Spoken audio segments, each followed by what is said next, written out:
جو مناظرہ ہوا ہے اس مناظرے کا سب سے زیادہ ڈارک سائڈ جو ہے اس مناظرے کا کیا ہے جانتے ہیں؟ سب سے زیادہ تاریک پہلو کہیے اور بلکہ منفی پہلو یہ ہے کہ مفتی صاحب نے یہ ابتدا میں وضاحت کی کہ ہم آپ کو سائنٹیفک دلیل نہیں دیں گے اور اپنے دین کی اسکرپچر کی دلیل قرآن سے دلیل نہیں دیں گے، مذہب سے دلیل نہیں دیں گے۔ سب سے پہلے تو انہوں نے اس بات کا اقرار کیا، حالانکہ یہ اقرار انہیں نہیں کرنا تھا۔ ملحد یہ کہتا کہ مجھے قرآن کی دلیل مت دو، تب آپ خاموش ہو جاتے۔ آپ تو اسلام کے نمائندے تھے، اسلام کی ترجمہ نہیں کرتے، قرآن کی بات پیش کرتے۔ اچھا چلیے، آپ نے قرآن سے تنازل کیا، پھر کہا کہ ہم عقل کی دلیل دیں گے، عقل کی دلیل، ریشنل دلیل دیں گے۔ اتفاق ہوا عقل کی دلیل دینے پر، مگر دلیل کون سی تھی مفتی صاحب نے؟ علم کلام کی، علم کلام کی دلیل دی۔ عقل اور علم کلام میں بہت فرق ہے، عقل الگ چیز ہے اور علم کلام الگ ہی دنیا ہے۔ اور علم کلام مفتی صاحب کیا دیوبند کے علماء دیوبند ہوں، ندوہ ہوں، جو بھی ہوں، جن ہمارے ہندوستان کے ماتریدی علماء، ان کے یہاں تو علم کلام ان کا عقیدہ ہے، علم کلام عقیدہ ہے اور یہی اسلام ہے۔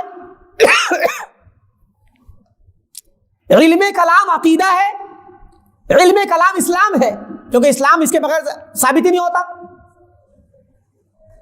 اور ہمارے اصول ہے الوسائل لہا حکم المقاصد، وسیلہ اور ذریعہ جو ہوتا ہے اس کا بھی حکم وہی ہوتا ہے جو مقاصد کا حکم ہوتا ہے۔ اگر مقصد کا حکم واجب ہے تو جو وسیلہ وہاں تک پہنچائے گا اس کا حکم بھی واجب ہی ہوگا۔ تو چونکہ اللہ پر ایمان لانا واجب ہے اور متکلمین اور اہل کلام کے اعتبار سے ان کی نظر میں بغیر علم کلام کے اللہ کا وجود ثابت نہیں ہوتا، تو علم کلام بھی سیکھنا واجب ہے ان کے یہاں۔ تو وہ تو آپ کے واجبات میں سے ہے۔ آپ ایک طرف کہہ رہے ہیں کہ ہم اپنے دین کی دلیل نہیں دیں گے اور عقل سے دلیل دیں گے، اور دلیل دے رہے ہیں علم کلام سے، تو یہ تو جھوٹ ہوا۔ سامنے والا نہیں سمجھتا تو کیا مطلب، حقیقت بدل جائے گی کیا؟ اچھا، یہاں پر نقصان کیا ہے؟ اعتراض ہم کیوں کر رہے ہیں؟ ہم اعتراض اس لیے کر رہے ہیں کہ عقل الگ چیز ہے اور علم کلام الگ چیز ہے۔ اسلام، قرآن، سنت، صحابہ، سلف، اہل سنت عقل کے خلاف نہیں ہے، ہم عقل کے مخالف نہیں، ہم علم کلام کے مخالف ہیں، کیونکہ علم کلام ایک بدعت ہے جو دوسری صدی سے، پہلی صدی کے اختتام پر اور دوسری صدی کے شروع میں پیدا ہوئی، اور یونانی فلسفہ اور یونانی منطق، ایرسٹوٹل نے سب سے پہلے منطق کی کتاب لکھی، آرگینن، حالانکہ اس سے پہلے بھی منطق موجود تھی۔ تو یونانی فلسفہ، یونانی منطق، یہ دو علم ہیں، فلسفہ اور منطق، لاجک جسے کہتے ہیں۔ اس فلسفہ اور منطق کے ذریعے سے وجود میں آنے والا جو علم اسلامی عقائد کو ثابت کرنے کے قواعد پر مبنی ہے اس کو علم کلام کہتے ہیں۔ تو یہ علم کلام ایک، اس کی بنیاد پیچھے فلسفہ اور علم منطق ہے جو کہ یونانیوں کی ہے اور دوسرے اقوام کے فلاسفہ کی ہے، اور یہ وہ لوگ تھے جو مشرکین تھے، یہ کسی نبی پر ایمان نہیں رکھتے تھے۔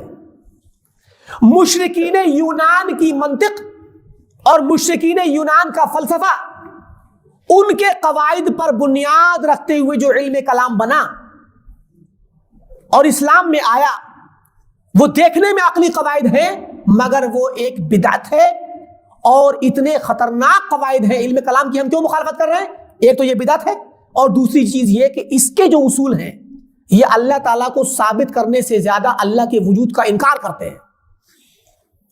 آج مناظرہ ہونے کے بعد پوری دنیا میں یہ پھیلایا جا رہا ہے کہ علم کلام پڑھنا بہت ضروری ہے، علم کلام ہمارے مدارس اسلامیہ میں جو پڑھایا جاتا ہے وہ بہت ضروری ہے۔ علم کلام کی ضرورت کو اب عام کیا جا رہا ہے، جبکہ علم کلام اللہ تعالیٰ کے وجود کو ثابت کرنے سے زیادہ اس کے وجود کا انکار کرتا ہے انڈائریکٹلی۔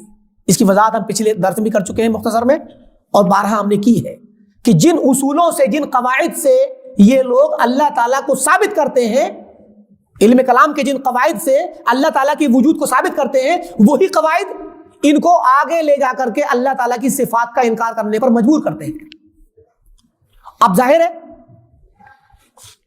جہم بن صفوان علم کلام پڑھنے والا شخص تھا، منطق و فلسفے کا طالب علم تھا، اور انہی علم کلام کے ذریعے اس نے صفات کا انکار کیا، اللہ کی صفات کا۔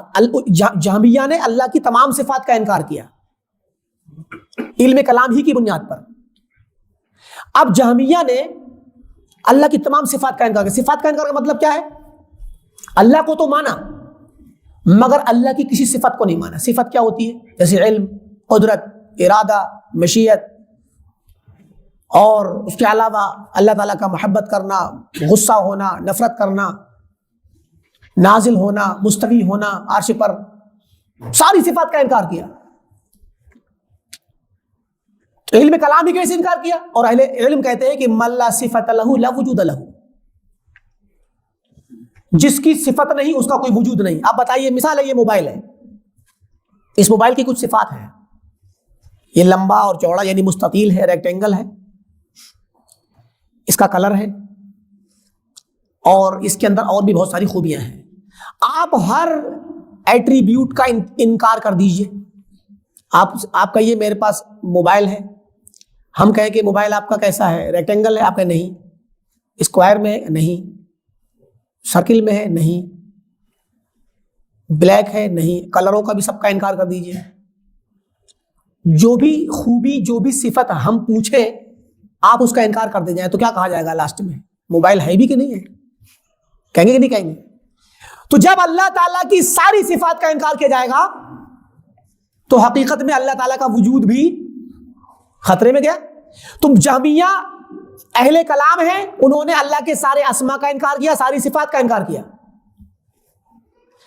معتزلہ اہل کلام ہیں، انہوں نے اللہ کے ناموں کو تو مانا، اسما کو مانا بغیر میننگ کے، اور صفات کا انکار کیا۔ اشعریہ اور ماتریدیہ، ہمارے ہندوستان کے سارے یہ لوگ سب ماتریدی ہیں، ماتریدیہ نے 8 صفات مانی، اشعریہ نے 7 صفات مانی۔ تو بقیہ صفات کا جب انکار کریں گے آپ تو صفات کا انکار کرنے سے موصوف کا انکار لازم آتا ہے۔ تو علم کلام اللہ تعالیٰ کی صفات کے انکار تک لے جاتا ہے،